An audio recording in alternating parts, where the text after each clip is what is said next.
Un cordial saludo para todos y bienvenidos a la clase asincrónica número 2. En esta primera parte de la clase asincrónica número 2 nos vamos a concentrar básicamente en hacer una descripción más detallada del primer trabajo que se les puso en la asignatura, de ese trabajo del vertimiento de sodio y cómo el término advectivo y el término difusivo se encargan de distribuir ese sodio a lo largo de una longitud de río de 200 metros, con el fin de determinar en qué punto exactamente de esos 200 metros existe ese punto de quiebre, a partir del cual hacia la izquierda del punto tendremos concentraciones mayores a 0,05 kilogramos sobre metro cúbico de sodio y hacia la derecha concentraciones menores a esa, es decir, concentraciones que van a permitir que el agua sea apta para el consumo humano. Retomemos entonces a partir de la ecuación de transporte de un escalar aplicable a este problema del trabajo 1.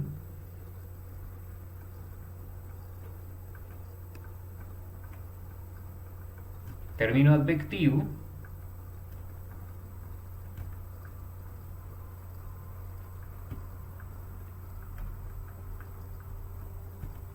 igual al término difusivo.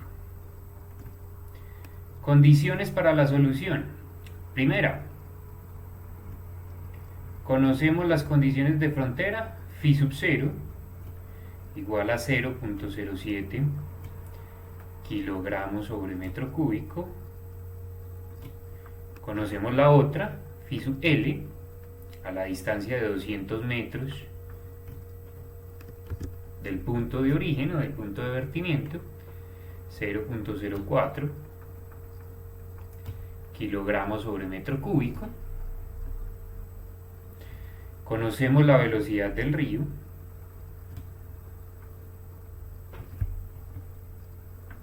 Voy a abrir el archivo para que veamos estos datos iniciales.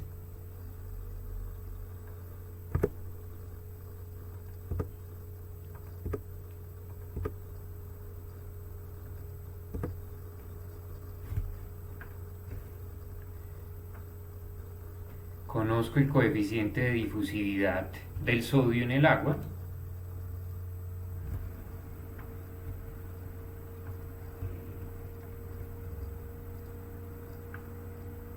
Aquí tenemos los datos. Una velocidad del río conocida de 0,01 metros sobre segundo.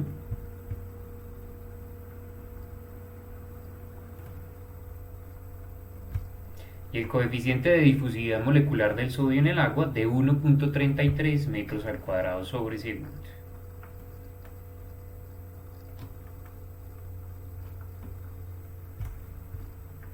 Veamos qué otro dato conocido tenemos.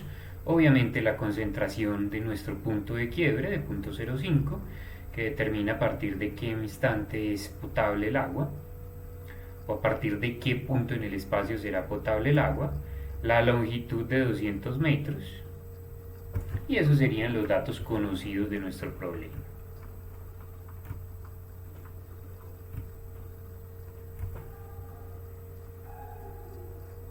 Condición número 2. Vamos a aplicar el método de diferencias finitas. Más específicamente en esta parte número 1 de la clase asincrónica 2, voy a aplicar el esquema de discretización central. Recuerden, muchachos, que ustedes también lo deben resolver con backward. Como el fluido va de izquierda a derecha en la dirección del eje X, y nuestro eje X también apunta de izquierda a derecha, por lo tanto, la información está viajando de izquierda a derecha, o sea, de atrás hacia adelante. Por lo tanto, si uno va a escoger entre backward o forward, escogería en este caso backward. Repito entonces, en esta parte del video me voy a concentrar en derivar todas las ecuaciones a partir del método del esquema de discretización central, pero ustedes de tarea deben hacer lo mismo, ese procedimiento similar, pero teniendo en cuenta de aplicar el esquema de discretización backward. Y como tercera condición, vamos a utilizar una malla uniforme.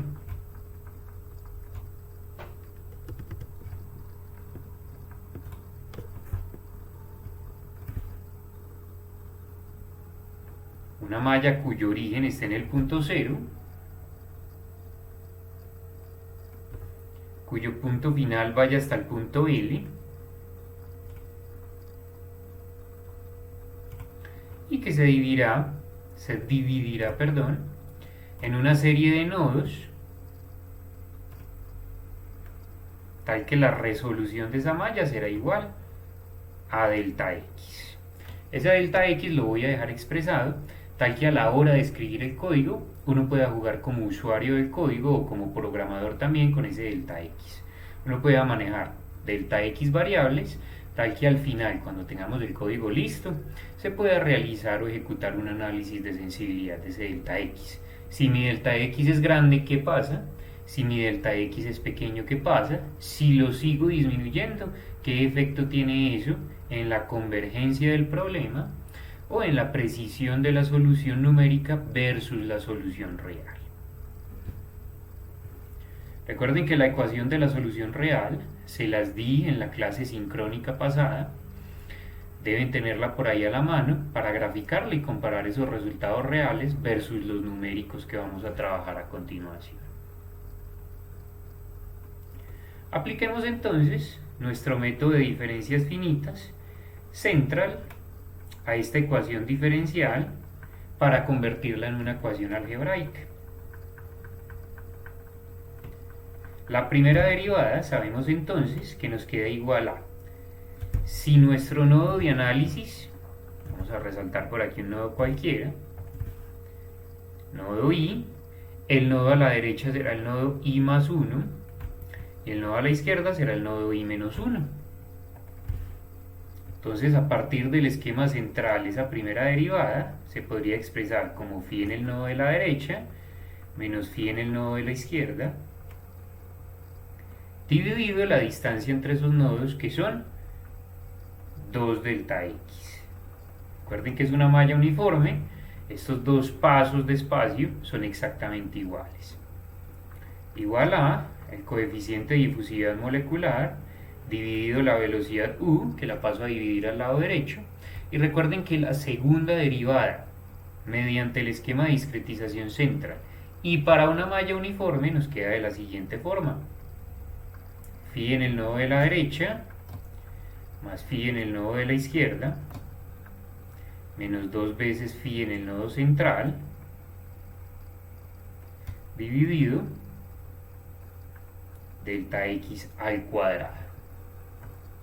Comencemos a trabajar sobre esta ecuación sin antes aclarar una cosa. Constantes gamma y constante velocidad del flujo, ambas conocidas. Puedo cancelar un delta X de aquí con el cuadrado de la derecha.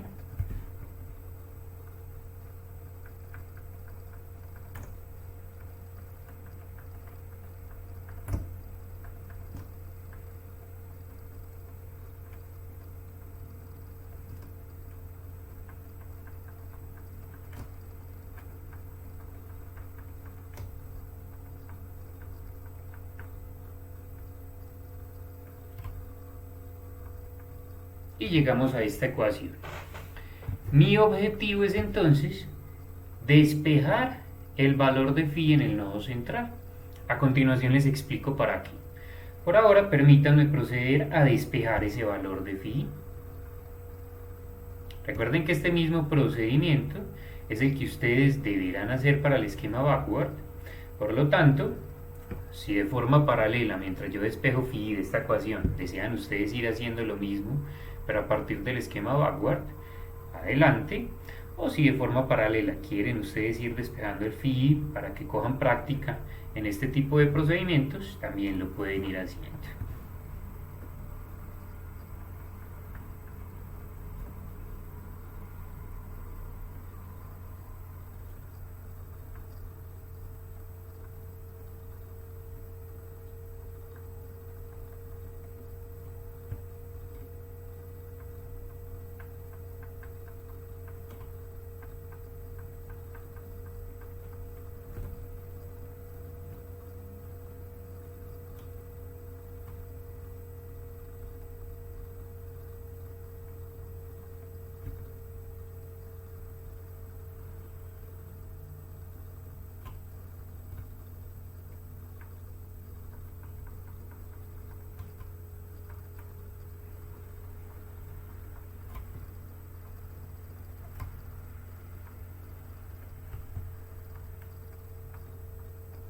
De esta forma nos queda entonces despejada nuestro valor de phi en el nodo central I. Esta va a ser una de las ecuaciones más importantes a la hora de nosotros programar el código para este trabajo número 1.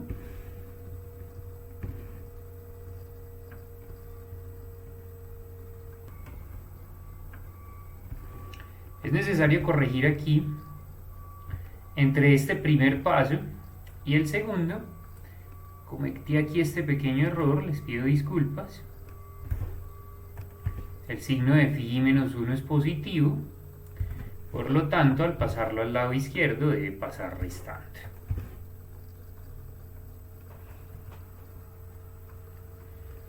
Al despejar el valor de phi en el nodo central I, básicamente el problema se nos convierte en el siguiente. Esta ecuación es exactamente la misma ecuación de transporte de un escalar original, esta de aquí arriba, ambas son la misma, sin embargo la de arriba está de forma diferencial, la de abajo está de forma algebraica. ¿Para qué nos sirve esta ecuación de forma algebraica? Primero, ya lo sabemos, es una forma más sencilla de resolver. Y segundo, si esta de color verde es nuestra malla de cálculo, sabemos que las condiciones de frontera son conocidas, phi sub 0 y phi sub L, y por lo tanto tenemos 1, 2, 3 el nodo I, 4 y 5 incógnitas. Miren que esta ecuación, llamémosla la ecuación A, es aplicable a cualquier nodo I de estos 1, 2, 3, 4, 5 nodos incógnitas. Por lo tanto, si yo aplico esta ecuación a los 5 nodos incógnita, tengo 5 ecuaciones para despejar las 5 incógnitas. La primera ecuación será phi para el punto 1, la segunda será phi para el punto 2, phi para el punto 3, phi para el punto 4 y phi para el punto 5. El principal problema en este caso es que en el ejemplo yo estoy trabajando con esta malla de cálculo verde de muy pequeña resolución. Miren que estamos dividiendo 200 metros mediante 7 nodos, 2 nodos frontera conocidos, 5 nodos incógnita, y por lo tanto dividiendo esos 200 metros en 6 partes iguales de un delta X de gran tamaño. Ya ustedes saben que para uno garantizar un buen resultado en una modelación numérica se deben utilizar delta X de 1 metro o menos. Por lo tanto, como mínimo, en este código se debería dividir esos 200 metros en 200 partes iguales de 1 metro cada una. Por lo tanto, si dividimos esos 200 metros en delta X de 1 metro, nos quedarían, miren bien, exactamente las mismas partes menos una incógnita, es decir, 199 incógnitas. Por lo tanto, deberíamos resolver 199 veces esta ecuación para despejar las 199 incógnitas, o mejor dicho, tendríamos un set de 199 ecuaciones y 199 incógnitas. Para resolver sistemas de ecuaciones de gran tamaño, o mejor dicho, que estén compuestos de gran cantidad de ecuaciones, les recomiendo el método de Gauss-Seidel.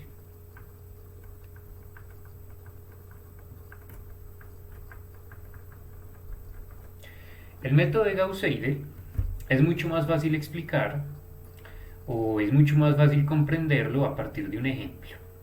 Hagamos un ejemplo sencillo en el que tengamos 3 incógnitas y por lo tanto 3 ecuaciones. Este set de ecuaciones del que disponemos sería el siguiente. Primera, 2 phi 1 más phi 2 más phi 3 igual a 7.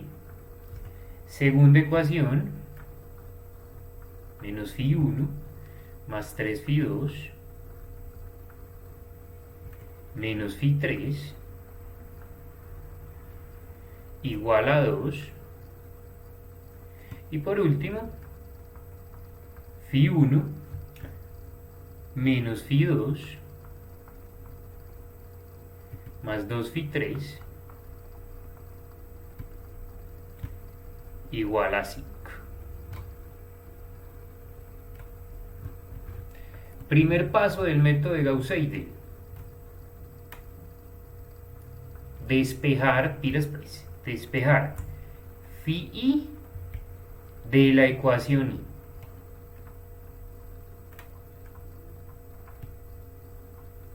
¿Cómo así?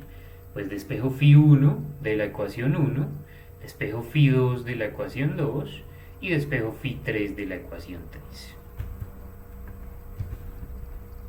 Al aplicar ese primer paso, obtendríamos lo siguiente. Phi 1 igual a menos phi 2 menos phi 3 más 7 dividido 2. Con el ánimo de que esto coincida con la forma en la cual se programa en Python, permítanme hacer el siguiente cambio que nos va a ser de gran utilidad. El elemento 1 lo voy a llamar 0, el elemento 2 lo voy a llamar 1 y el elemento 3 lo voy a llamar 2. Simplemente es cambiar la notación. Entonces aquí en lugar de phi 1 tendríamos phi sub 0. Aquí en lugar de phi 2 tendríamos phi 1. Y donde dice phi 3 tendríamos phi 2. Y hagamos exactamente eso mismo, muchachos, para las demás ecuaciones. De la segunda ecuación vamos a despejar phi 2. Recuerden que ese phi 2 se me va a convertir en un phi 1 para que esto me coincida con la forma de programar en Python. Ahorita que lo programemos me van a entender mejor. En este caso me quedaría que phi 1 es igual a phi 1 pasa a la derecha a sumar, le reducimos su subíndice en 1, phi 3 pasa a la derecha a sumar, reducimos su subíndice en 1, más 2 dividido 3. Y de la ecuación 3 despejamos phi 3, reducimos su subíndice en 1, y me quedaría menos phi sub 0 más phi 2 más 5 dividido 2.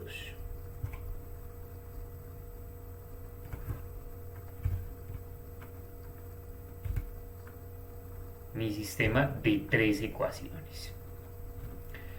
Listo el primer paso, muchachos. Segundo paso en el método de Gauss-Seidel. Suponemos una solución cualquiera. Es decir, phi sub 0 superíndice 0,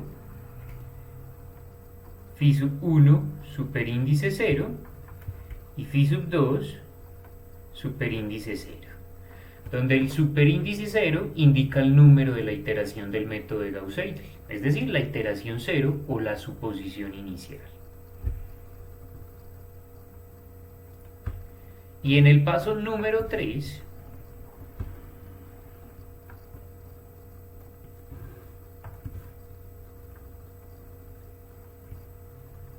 calculamos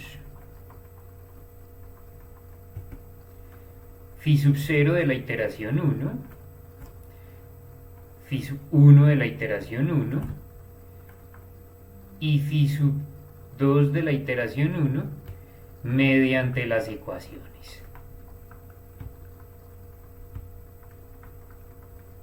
Vamos a resolver este paso sencillo para que se vayan dando una idea de en qué consiste este método de Gauss-Seidel.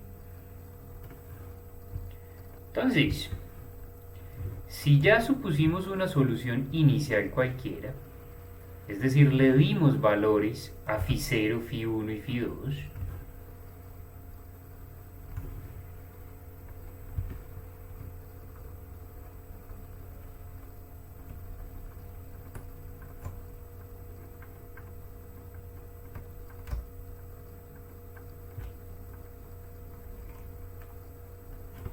a continuación, lo que voy a hacer es calculo phi sub 0 de la iteración 1 en función de los valores que me inventé, en función de los valores de la suposición 0 inicial.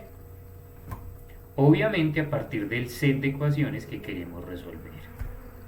Entonces, la primera ecuación me dice que phi sub 0 es menos phi 1, obviamente phi 1 de la suposición 0, que ya es un valor que yo me inventé, es una constante, menos phi 2, obviamente el que nos inventamos en la suposición 0, más 7 dividido 2.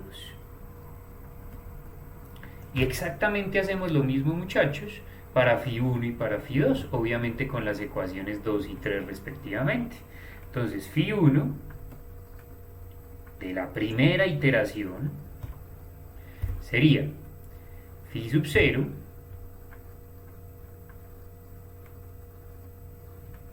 y aquí tengo dos opciones, muchachos. Miren que yo ya calculé un phi sub 0 en la iteración 1, pero adicionalmente nos habíamos inventado un phi sub 0 en la iteración 0. En este caso lo más inteligente es utilizar el último phi sub 0 que determinamos o calculamos, porque entre más iteraciones hago, más me acerco a la solución real. Entonces lo más inteligente, repito, es utilizar el valor de phi último calculado, el de la última iteración, en este caso la iteración 1. Entonces, en este caso, utilizo este, phi sub 0 de la iteración 1, más phi 2, pilas de phi 2, solamente tengo un valor, el de la iteración 0, apenas estoy calculando el otro, más 2 dividido 3. Y por último, para phi 2 de la iteración 1 será función de menos phi sub 0. Utilizo el último calculado, es decir, el de la iteración 1. Más phi 1. ¿El de cuál iteración? ¿El de la 0 o el de la 1? Obviamente, como en la primera iteración ya calculamos phi 1, utilicemos el último valor calculado. Más 5 dividido 2.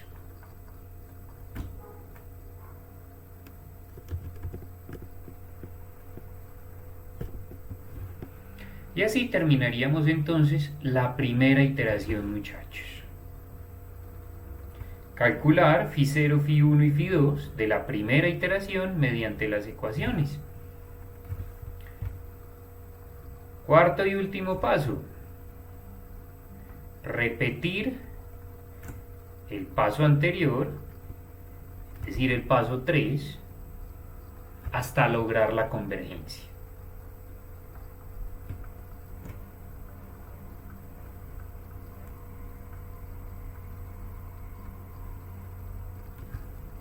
Entonces, si esta fue mi primera iteración, mi segunda iteración sería muy similar, pero obviamente utilizando los últimos valores calculados. Se las voy a escribir aquí rápidamente. Phi sub 0 de la segunda iteración quedaría de la siguiente forma.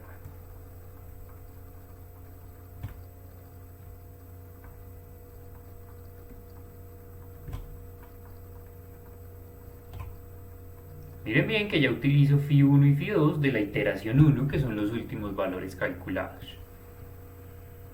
Phi 1 de la segunda iteración quedaría de la siguiente forma.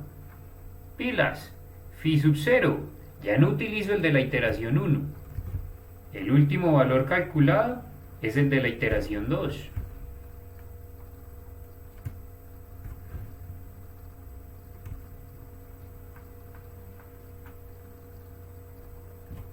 Phi 2, el último valor si es el de la iteración 1.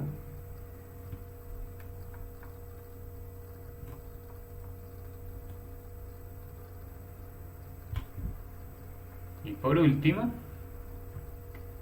el valor de phi 2 de la iteración 2 nos quedaría de la siguiente forma: menos phi sub 0, el último calculado, más phi sub 1, el último calculado, más 5 dividido 2. El último valor de phi 1 calculado fue el de la segunda iteración, por lo tanto lo puedo utilizar en el cálculo de phi 2 de la segunda iteración. Repetimos este paso tantas veces como sea necesario hasta lograr la convergencia. ¿Cómo puede un programador numérico saber que se logró la convergencia? Cuando phi sub 0, o mejor dicho, cuando phi i de la iteración n es aproximadamente igual al mismo valor de phi, pero en la iteración siguiente. Es decir, cuando phi 0, phi 1 y phi 2 en este caso, al yo realizar una nueva iteración cambian muy poquito, entonces puedo decir que se logró la convergencia. Sin embargo, la gran pregunta está en saber cuánto es muy poquito. Muy poquito será un valor numérico para ciertos problemas y será otro valor numérico para otros. Ahorita discutiremos entonces cuál es el mejor criterio de convergencia posible que podría ser utilizado.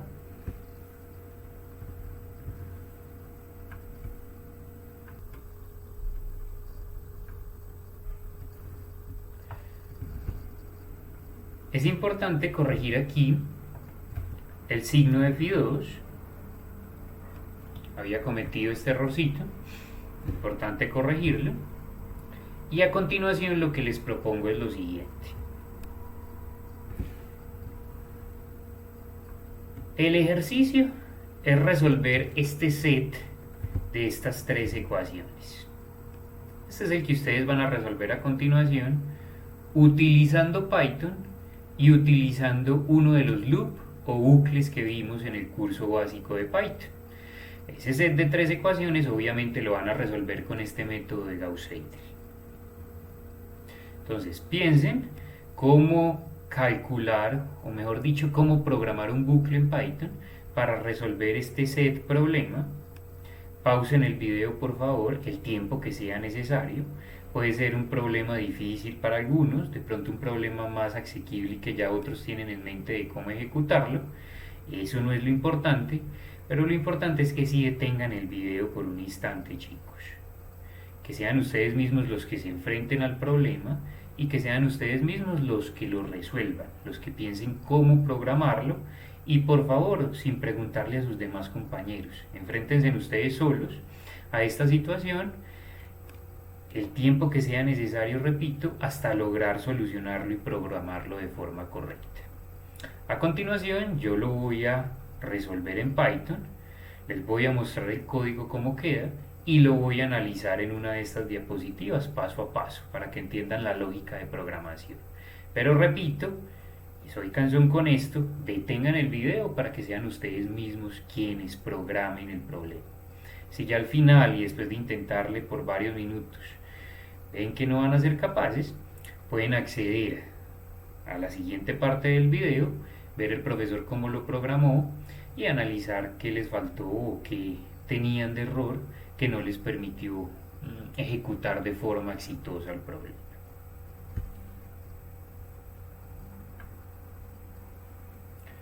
Aquí en Python ya tengo escrito el código para la solución de este problema. Vamos a analizar este pedazo de código.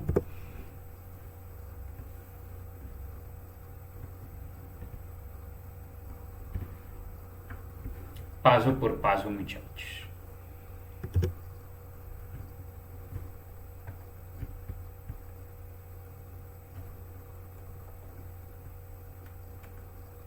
Paso A, paso B, paso C,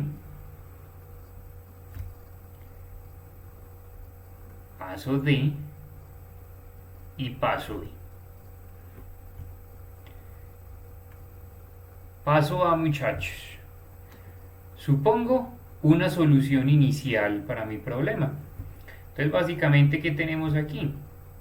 Tenemos un vector o una lista de 3 elementos en la cual yo como programador supuse que esta primera posición, la posición 0 en Python, recuerden que el primer elemento de un vector Python lo asume como la posición 0, va a ser mi phi sub 0. Obviamente, como esta es la suposición inicial, entonces phi sub 0 de la iteración 1, perdón, de la iteración 0 o iteración inicial. Este va a ser mi phi sub 1 de la iteración inicial y este va a ser mi phi sub 2 de la iteración inicial. Vamos a anotarlos aquí para que vayamos analizando cómo van cambiando gracias al código.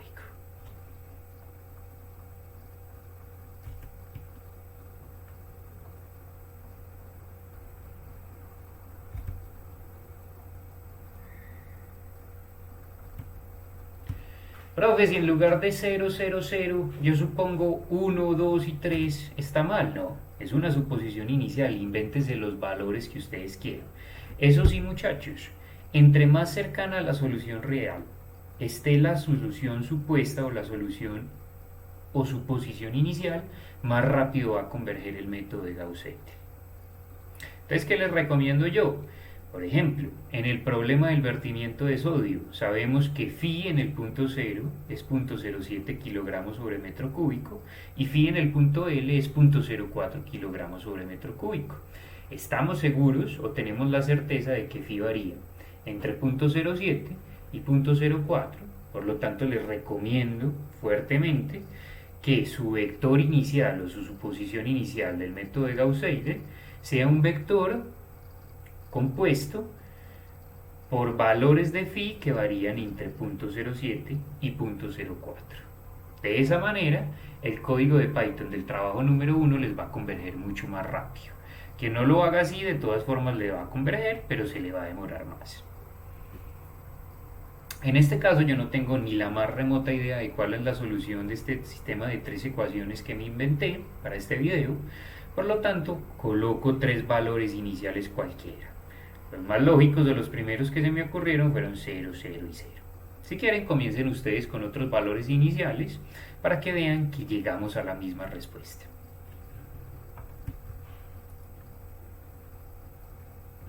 Paso B. Mis iteraciones.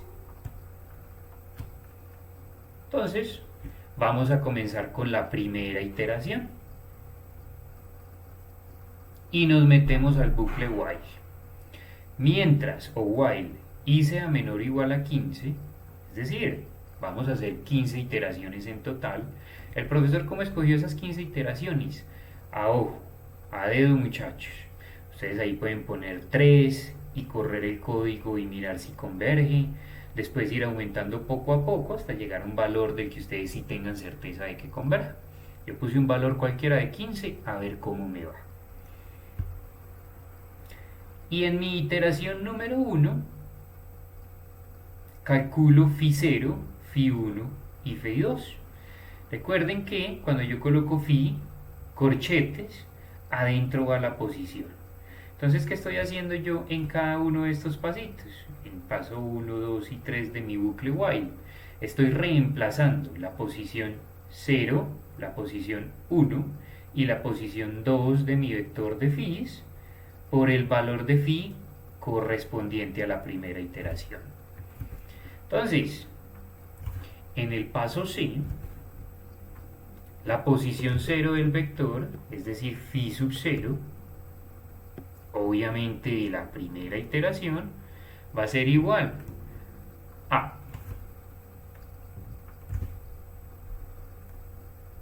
menos phi 1. ¿De cuál iteración? Pues hasta el momento el único phi 1 que existe es el de la iteración 0.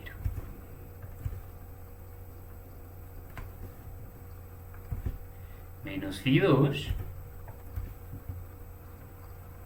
El único phi 2 que existe es el de la iteración 0.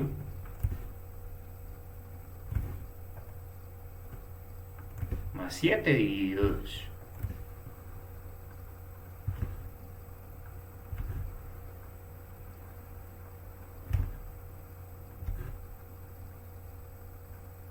Y exactamente lo mismo hace para phi1 y para phi2. Miren que las ecuaciones que están ahí programadas, que no las voy a escribir aquí, espero que ya me hayan entendido cuál es la lógica de lo que está dentro del while. Esas ecuaciones son exactamente las mismas que las de mi set de ecuaciones. Que estas tres ecuaciones que tenemos aquí, que obviamente al despejar phi0, phi1 y phi2, se me convierten en estas. Estas son entonces las que despejé o las que utilicé para reemplazar en cada una de las iteraciones de mi bucle while o en cada una de las iteraciones de mi método de Gauss-Seidel.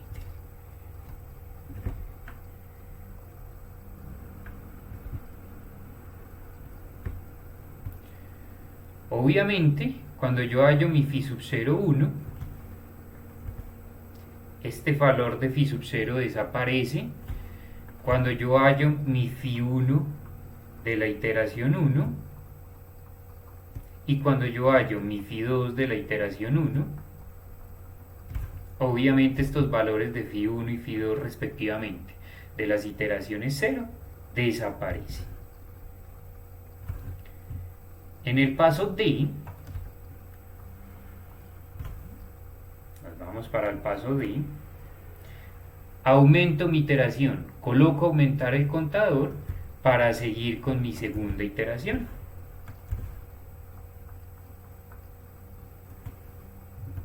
Y antes de seguir con mi segunda iteración, imprimo el vector phi, es decir, imprimimos phi 0 de la primera iteración, phi 1 de la primera iteración y phi 2 de la primera iteración. ¿Para qué los imprimo, muchachos? En cada iteración voy a irlos imprimiendo para poderlos ir comparando. Si ahorita imprimo el phi sub 0, phi 1 y phi 2 de la segunda iteración, puedo compararlos con este vector de la primera iteración y saber si ya convergió o no.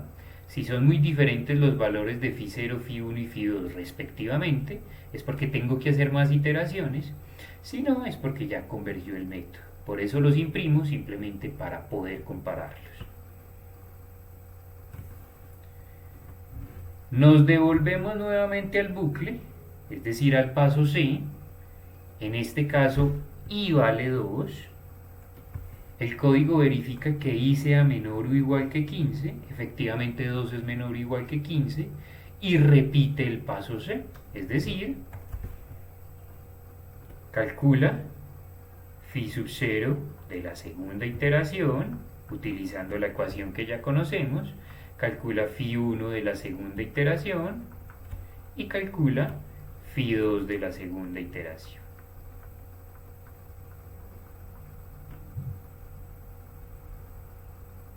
Nuevamente, le aumenta un valor de 1 al contador para que pasemos a la tercera iteración e imprime el último vector de phi.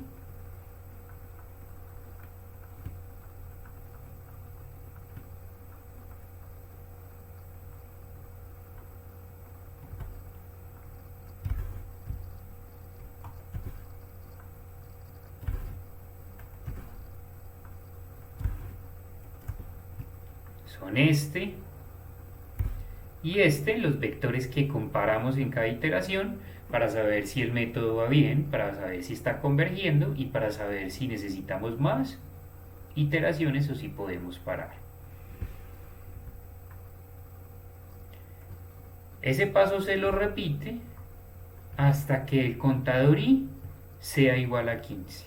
Cuando el contador i llegue a 16, él se sale de este bucle while y ya no hace más nada. Procedamos a Spider y lo que voy a hacer, muchachos, es correr el código. Una vez se corre el código, miren los resultados que obtuvimos. Entonces, efectivamente,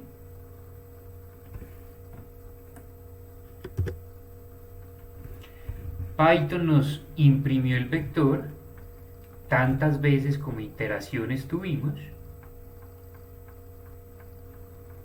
Y miren que efectivamente, a medida que iba imprimiendo, el vector solución, es decir, el vector compuesto de φ0, φ1 y φ2, fue convergiendo. Si ustedes analizan los vectores que va imprimiendo, cada vez los valores de φ0, φ1 y φ2 van cambiando menos. Comparemos las iteraciones 14 y 15 para que estemos tranquilos de que si convergió o no. Miren que efectivamente, con una precisión de 5 decimales, precisión de 5 decimales en φ1 también, y precisión de 5 decimales en φ2 también. Es decir, los primeros 5 decimales de φ0, φ1 y φ2 coinciden entre la iteración 14 y 15, por lo tanto uno como ingeniero podría decir que ya esto convergió. De pronto el que es más riguroso pues querrá calcular algún porcentaje de error para estar más tranquilo. Por ejemplo, calculemos el porcentaje de error de φ2. Entonces el valor experimental en este caso sería el que desconfío. El que yo más desconfío es el de la iteración 14, es decir, punto. Creo que en este caso lo mejor es copiarlo de aquí directamente. φ2 de la iteración 14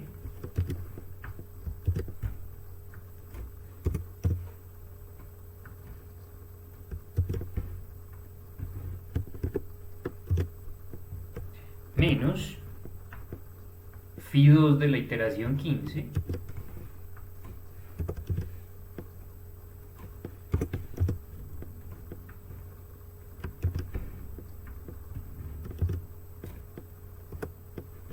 dividido φ2 de la iteración 15 y obviamente por 100 nos da un porcentaje de error en el valor de φ2 entre la iteración 14 y 15 de 1.02 por 10 a la menos 4% aproximadamente. Como ingenieros sabemos de manera inequívoca que eso es un porcentaje de error demasiado bajo y que podemos asegurar sin temor a equivocarnos de que ese valor ya converge.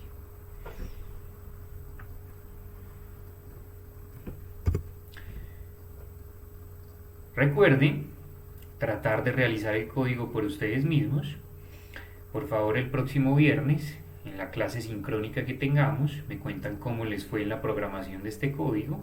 Si lo lograron sin ver el video, es decir, sin ver la solución que yo les propongo, y en caso de que no lo hayan logrado, de pronto qué sienten que falló, qué sienten que pasó, o qué les faltó considerar para poder solucionar de forma exitosa por su propia cuenta este problema. Este camino que yo les propongo no es la única solución disponible. Ustedes también pudieron haber resuelto el problema con otro bucle o con otra metodología de programación. Sin embargo, así el camino seguido sea diferente, deben llegar al mismo vector solución, que es aproximadamente el vector 1, 2, 3. ¿Sí? Phi sub 0 es 1 aproximadamente, phi sub 2 es 2 aproximadamente, y phi sub 3 es 3. Yo ahorita les decía, yo puedo arrancar con una suposición inicial diferente, pero entre más me aleje yo de mi solución real, más se va a demorar el método en converger. Voy a poner aquí una suposición inicial bien loca.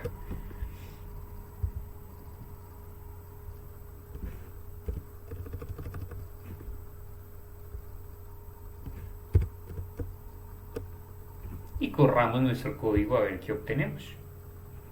Miren que efectivamente en 15 iteraciones aún el método no ha convergido. Miren que de la iteración 14 a la iteración número 15, phi sub 0 pasó de 20 a 8 aproximadamente, phi 1 de menos 1,53 a 0.64 y phi 2 de menos 8,69 a menos 1,48. El método indudablemente aún no ha convergido.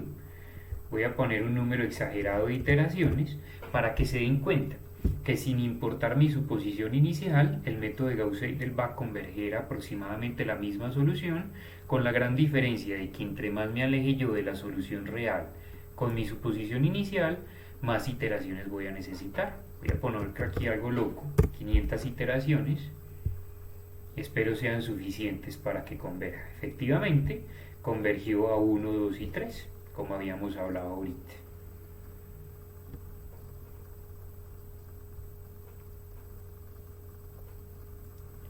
El criterio de convergencia es algo muy importante en estos métodos numéricos, muchachos. Miren que aquí básicamente lo que yo hice fue sacar un porcentaje de error entre entre la penúltima y la última iteración y con base a eso tomar una decisión. Sin embargo, en la literatura se utiliza una metodología diferente. Entonces discutamos a continuación cuál es el criterio de convergencia que utilizan los software más famosos y los libros de literatura más famosos a la hora de definir mi criterio de convergencia.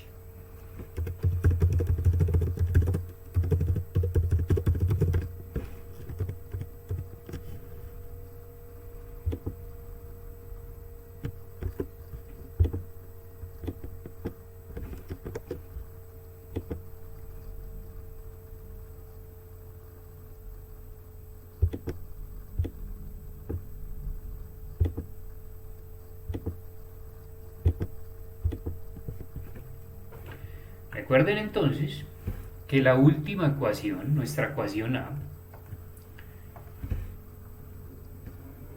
nuestra ecuación algebraica mediante el esquema de discretización central del método de diferencias finitas, había resultado en esta.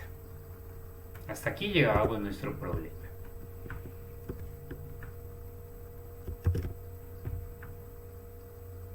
Por ahora ustedes tienen una vaga idea de qué es lo que van a tener que hacer en Python en ese trabajo número 1. Van a tener que hacer algo muy similar a lo que acabamos de hacer con este set de 3 ecuaciones pasado.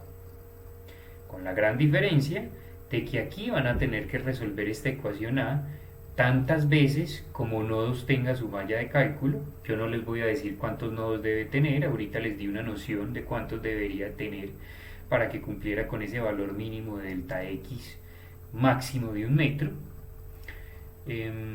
Pero ustedes toman la decisión con su propio criterio.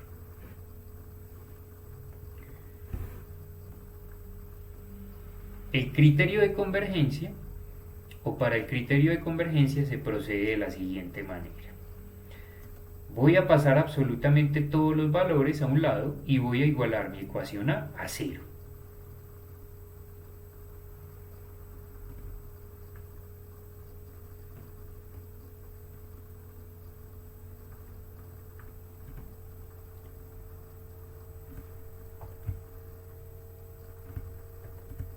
Voy a pasar todo a la derecha e igualo a 0, por lo tanto me quedaría 2 phi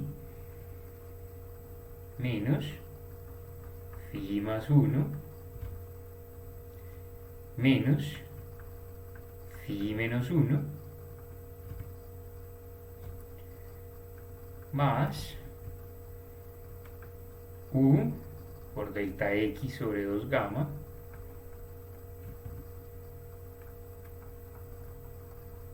por phi más 1 menos u por delta x sobre 2 gamma por phi menos 1. Obviamente todo esto igualado a 0. Y finalmente voy a agrupar los términos sacando factores comunes. Entonces solo hay un phi en mi ecuación, por lo tanto este va solo. 2 phi. Phi más 1, tenemos este y tenemos este.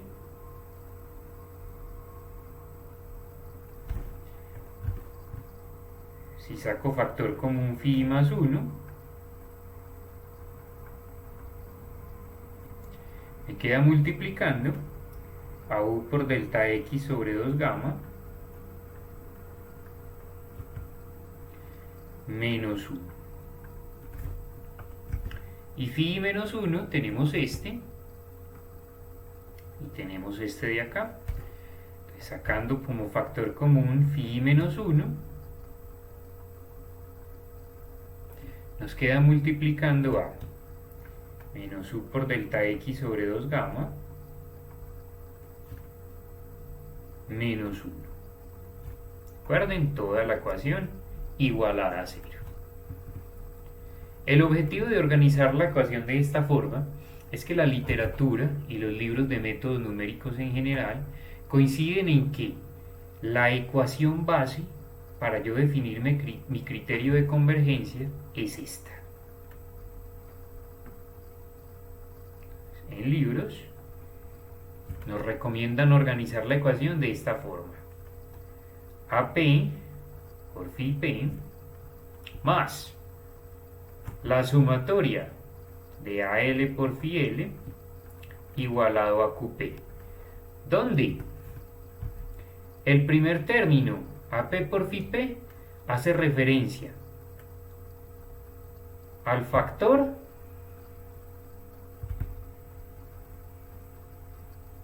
y a la incógnita.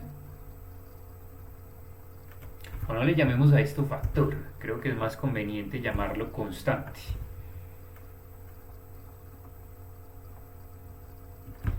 Que acompañan al nodo central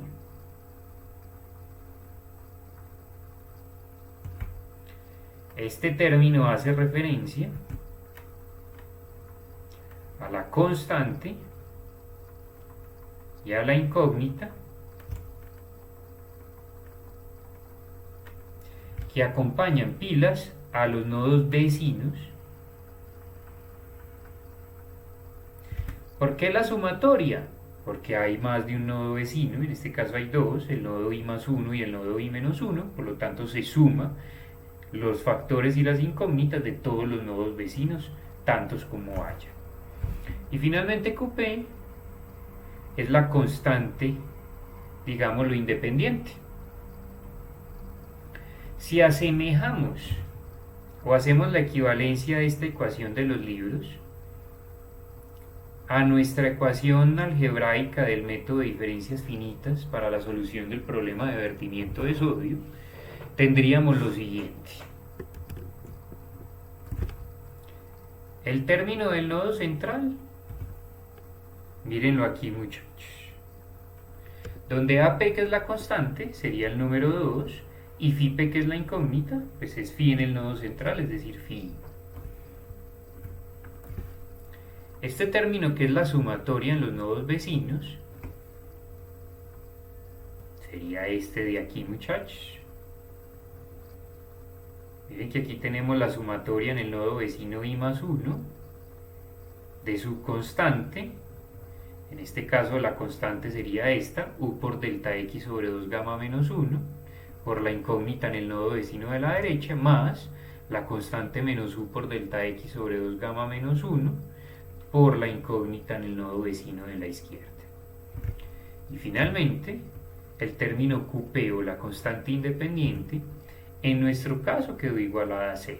Ojo, esto fue un caso particular en que no tenemos ninguna constante independiente. Habrán otras ecuaciones diferentes a la de transporte de un escalar en la que sí hayan otras constantes independientes, cualquier número, 3, 1000, 100, dependiendo de la ecuación.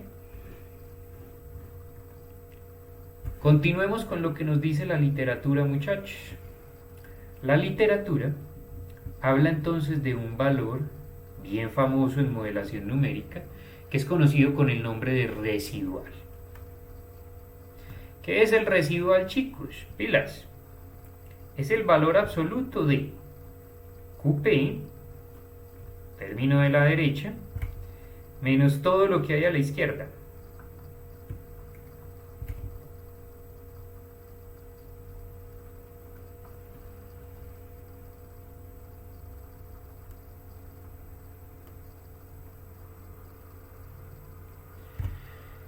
Si yo paso todo lo que hay a la izquierda a restar al lado derecho, teóricamente esta resta nos debería dar 0. Pero pilas, recuerden que estamos aplicando un método numérico. Mediante Gauss-Seidel empezamos con una suposición inicial que vamos mejorando hasta ir logrando la convergencia. Por lo tanto, en las primeras iteraciones, esta resta va a estar muy alejada de 0. Tan alejada de 0 como alejada de la solución real esté mi suposición inicial. Por lo tanto, el valor del residual en las primeras iteraciones va a ser grande y conforme avancen las iteraciones va a ir disminuyendo. Recuerden que en mi malla de cálculo yo no tengo únicamente un nodo, tengo varios nodos.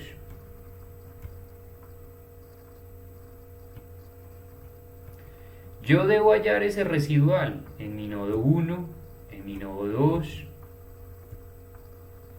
en mi nodo 3, en mi nodo 4 y en este ejemplo hasta mi nodo 5. Si tengo más nodos, tanto residuales como nodos incógnita tenga. El residual en realidad, ¿qué va a ser? La sumatoria en todos los nodos de estos 5 residuales o de todos los residuales que yo tenga en función de mi número de nodos. Eso va a ser mi residual, muchachos. Por lo tanto, hagamos exactamente o hagamos lo equivalente en nuestro problema con la ecuación de transporte de un escalar para el vertimiento de sodio. Entonces, ¿qué tendría yo? Que mi residual sería la sumatoria en todos los nodos del valor absoluto de, ojo, QP.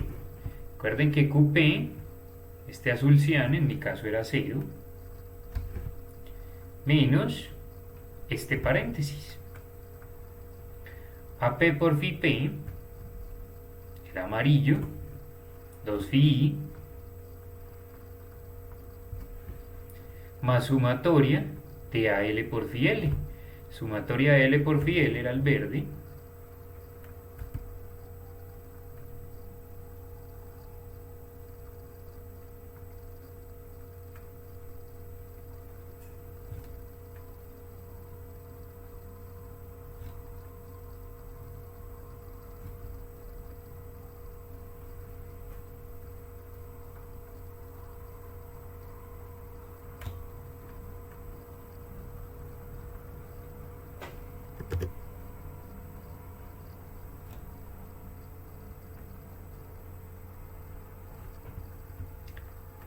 Cierro mi valor absoluto. Allí tendríamos entonces el residual para nuestro problema de cálculo.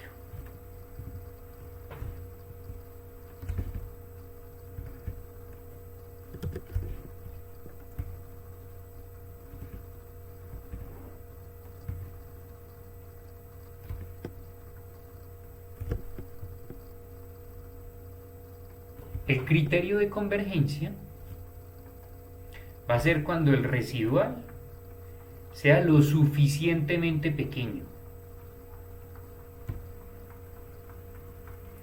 Ahora bien, la gran pregunta está en qué es un residual pequeño. Respóndanse en esta pregunta que les voy a hacer a continuación ustedes mismos, muchachos, por favor. Si en el problema del vertimiento de sodio, en determinada iteración ustedes obtienen un residual de 0.01, ¿será que ese residual es pequeño? ¿O será que ese residual todavía es muy grande como para decir que mi problema ya convergió y se lo puedo entregar al profesor para la revisión? Detengan el video un momento y piensen en esa pregunta. ¿Un residual de 0.01 será pequeño o grande? Por favor, paren el video y piensen en eso. Respóndanse en eso ustedes mismos. Piensen, analicen el problema, analicen las variables y los valores conocidos y piensen en ello. La respuesta, muchachos, es la siguiente. Recuerden que phi en la frontera 0 era de 0.07 kilogramos sobre metro cúbico y phi en la frontera L era de 0.04 kilogramos sobre metro cúbico. Este residual es inmenso, es demasiado grande todavía. Miren que es el 14% aproximadamente de mi phi en la frontera 0 y es el 25% aproximadamente de mi phi en la frontera L. Entonces miren que este residual de 0.01 es muy grande aún para nuestro problema, pero por ejemplo en un problema de cargas en un edificio, ¿sí?, donde las cargas estén en kilogramo fuerza, por ejemplo, esto sí sería un residual muy pequeño. En un edificio tenemos cargas de en kilogramo fuerza demasiado altas, en las que 0.01 puede ser menos del 1% con seguridad de esas cargas. Entonces yo podría decir que mi problema hubiese convergido en ese caso. A lo que voy es que un residual pequeño depende del problema que yo esté resolviendo. ¿Cómo nos libramos de ese problemita, muchachos? De ese problemita de la dependencia del problema. Lo que recomienda la literatura es dividir el residual por un parámetro de phi conocido y mi problema convergió cuando esa división dé menor a una tolerancia. Generalmente esa tolerancia en problemas de modelación numérica ya está muy estandarizada, muchachos. La experiencia de muchos modeladores numéricos a través de los años ha demostrado que una tolerancia de 1 por 10 a la menos 3 es un buen criterio de convergencia. En el problema de ustedes, ¿por qué factor de phi podrían dividir? Yo les voy a dar varias recomendaciones. Un ingeniero muy conservador va a dividir por un número grande. Yo sé que el valor de phi o el parámetro de phi más grande es 0.07 kilogramos sobre metro cúbico, es la concentración más grande de sodio que yo voy a encontrar en mi problema.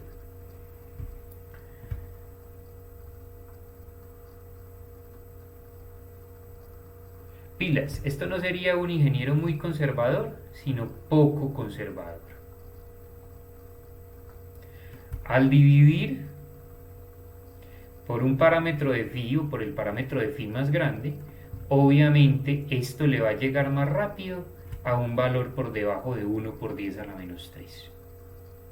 Es decir, eso le va a converger más rápido, es un ingeniero poco conservador. Pero un ingeniero muy conservador va a utilizar un parámetro de phi más grande, más pequeño. El más pequeñito que yo tengo en mi problema es de 0.04, el valor de la frontera Nelly. Porque este es muy conservador, como el parámetro de phi está en el denominador, si yo divido por un número pequeño, se va a demorar más en converger o se va a demorar más en que R sobre el factor de phi o el parámetro de phi nos decaiga por debajo de la tolerancia de 1 por 10 a la menos 3. A mí personalmente, cuando programo estos métodos numéricos y estoy haciendo soluciones de problemas de ingeniería, generalmente me gusta trabajar con el valor medio. Me acostumbré a eso, me ha funcionado bien.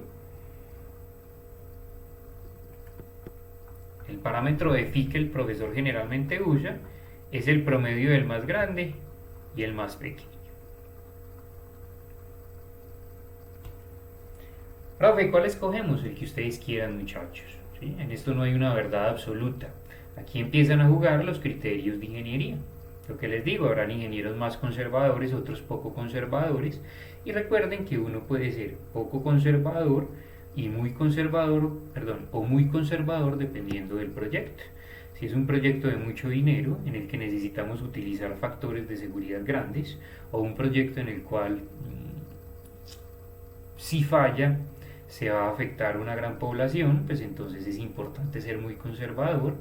Pero si es un proyecto sencillo, de un presupuesto reducido, en el que hay un periodo de diseño de pocos años, en el que esa obra se va a utilizar por poco tiempo, quizás se pueda hacer poco conservador, muchachos. Entonces miren ustedes bien, si el estado potable o no potable del agua sea un tema con el que hay que ser muy poco o conservador de forma media. ¿Vale? Tomen esa decisión respecto a eso. ¿Será que el hecho de que el agua sea potable es algo tan importante como para yo ser muy conservador? ¿O será que no?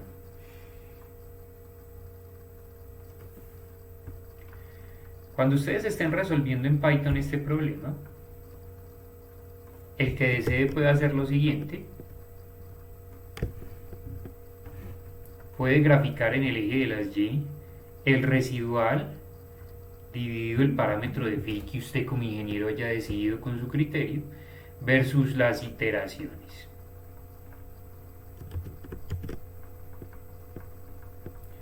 Obviamente al principio el residual va a ser muy alto y conforme las iteraciones van aumentando, conforme ustedes hagan más iteraciones con el método de Gauss-Seidel, el parámetro de phi va a ir disminuyendo. Pilas, porque el profesor les recomienda una tolerancia de 1 por 10 a la menos 3 y no de 0. Va a llegar un momento, muchachos, y ojalá el que quisiera lo graficara, en que esto va a tener una asíntota horizontal y eso no se va a acercar demasiado a 0. Es decir, va a haber un momento en que sí, esto va a seguir disminuyendo, pero cada vez va a disminuir a una menor tasa. Entonces, exigirle a un computador que se quede un mes haciendo más iteraciones, sabiendo que eso no está cambiando considerablemente, es una tontería, ¿sí? Es poco inteligente. Por lo tanto, es preferible tomar por aquí lo que les dije, un valor de tolerancia. La literatura recomienda que podemos utilizar 1 por 10 a la menos 3, y todos estos valores por debajo de 1 por 10 a la menos 3 son valores confiables.